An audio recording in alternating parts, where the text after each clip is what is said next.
crois qu'il faut vraiment aimer ce qu'on fait et avoir envie de faire quelque chose d'utile pour la société.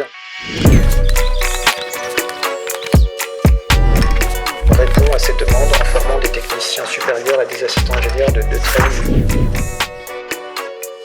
Thérèse, tu es co-responsable de la licence professionnelle microbiologie industrielle et biotechnologie. Est-ce que tu peux nous parler de la formation? C'est une licence professionnelle en microbiologie industrielle et biotechnologie sur le campus des Grands Moulins de l'Université Paris-Cité et elle a pour objectif de former des techniciens supérieurs et assistants ingénieurs dans les domaines de la biotechnologie. En quoi est-ce un avantage de faire cette licence en apprentissage? C'est plus concret. Ces périodes sont assez denses, de 4 à 5 semaines à l'université et avec 6 voire 8 semaines en entreprise. La formation compte 2 options, microbiologie industrielle et biotechnologie. Donc 15 apprentis par option. Chaque apprenti est au sein d'un trinôme. D'un côté, il y a le maître d'apprentissage qui va l'encadrer dans l'entreprise. Et pour l'enseignement, il y aura un tuteur pédagogique. Donc c'est une personne qui va être en interaction avec l'apprenti et le maître d'apprentissage tout au long de l'année.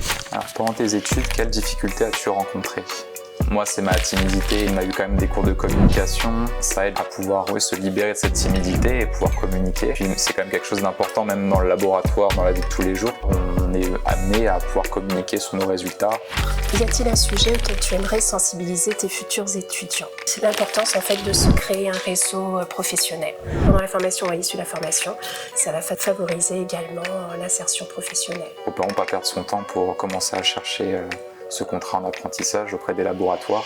Je pense que dans ce domaine-là, il y a beaucoup de laboratoires qui peuvent nous ouvrir leurs portes. C'est aussi important d'avoir ce choix-là, de faire attention surtout à ce que ce contrat du laboratoire en question soit en accord avec le sujet de la formation. Alors, si tu devais décrire en 3 mots cette formation, lesquels seraient-ils? Excellence, compétence et insertion professionnelle. On a même des apprentis qui, en cours de formation, ont déjà un contrat, voire 2, en tout cas des propositions à l'issue de la formation.